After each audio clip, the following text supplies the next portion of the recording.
মালাইকা কি মেহজাবিনকে ছাড়িয়ে যাবে? সম্ভাবনা রয়েছে কিনা? আমি তো চাই। আচ্ছা। যদিও এটা কোনো ধরনের কম্পিটিশন না, নিজের পরিবারের সাথে কখনোই কোনো ধরনের কম্পিটিশন হয় না। ব্যক্তি মেহজাবিন চৌধুরীর আসলে জীবনের চলার ক্ষেত্রে শক্তির উৎস কে বা কারা, একটু যদি আমরা জানি ছোট্ট করে।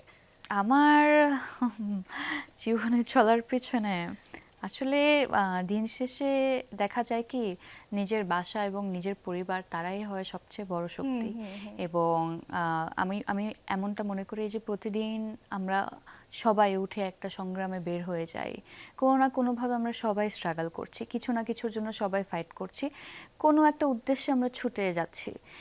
সবকিছুর দিন শেষে আসলে আমরা বুঝতে পারি এটা আমরা হয়তোবা আমরা যাদেরকে ভালোবাসি তাদের জন্য করছি, নিজের জন্য করছি। আমি ভালো থাকলে আমার আশেপাশে সবাই ভালো থাকবে এবং আশেপাশে সবাই যদি খুশি থাকে তাহলে এক ধরনের খুশি আমার মধ্যেও কাজ করবে। তো এভরিথিং ইজ ফর লাভ। এবং আমার মনে হয় পরিবার, বন্ধু বান্ধব, নিজের ভালো লাগার মানুষ যারা, তাদেরকে নিয়েই আসলে জীবনে এগিয়ে যাওয়া এবং আহ, তারাই এক ধরনের শক্তি আমাদেরকে দেয় যেটা নিয়ে আমরা প্রতিদিন সংগ্রাম করতে পারি। একদমই, তারাই আসলে আমাদের শক্তির একটা উৎস হিসেবে কাজ করে। আপনার বোন মালাইকা আসলে কাজ করছেন, এই বিষয়টা একটু জানতে চাই ছোট্ট করে। হ্যাঁ, ও একটু একটু টুকটাক কাজ শুরু হুম করেছে। হুম। ওর যখন সেমিস্টার ব্রেক ছিল এর মধ্যে ও একটা নাটক করেছে সন্ধিকণ। সন্ধিকণের ডিরেক্টর মোস্তফা কামাল রাজ ভাইয়া এবং জোভান তার বিপরীতে কাজ করেছে। বরং আমি উল্টাই বলবো, জোয়ানের বিপরীতে মালাইকা কাজ করার হুম সুযোগ হুম হুম পেয়েছে। হুম।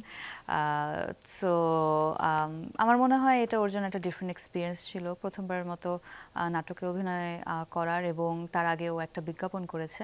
সো ও ওর মতো করে এগিয়ে যাবে। ওর যদি ভালো লাগে কাজ করতে তাহলে করবে, নাটকের রেসপন্সের উপরে ডিপেন্ড করবে যে দর্শক ওকে কিভাবে নিচ্ছে।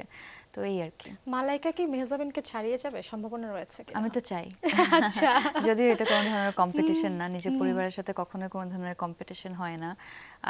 বা এটা আমি চাই আমার ছোট বোন আমার থেকে অনেক অনেক বেশি এগিয়ে যাবে।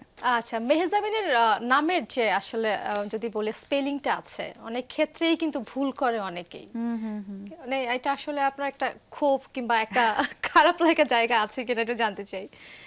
আহ, হ্যাঁ, আমার মনে হয় আমার একটা জিনিস খুবই ভালো লাগে যখন কেউ ইন্টারভিউ নেয় তখন হচ্ছে একটু ব্যাকগ্রাউন্ড চেকটা করে নেয় এবং একটু স্টাডি থাকবে সেটার পিছনে। সো একটা ইন্টারভিউ নেওয়ার পর সেখানে ভুলভাল নাম, ভুলভাল ইনফরমেশন দিয়ে দিলে অবশ্যই সেটা কষ্ট লাগে। এবং আমি তো আর নতুন না, আমি এখন ইন্ডাস্ট্রিতে অলমোস্ট 15 ইয়ার্স। সো আমি তো এইটুকু আশা করতেই পারি আমার রিপোর্টার, জার্নালিস্ট ভাই বোনরা অন্তত আমার নামের স্পেলিংটা জানবে। তো একদম এটাই একদম আর কি। একদম।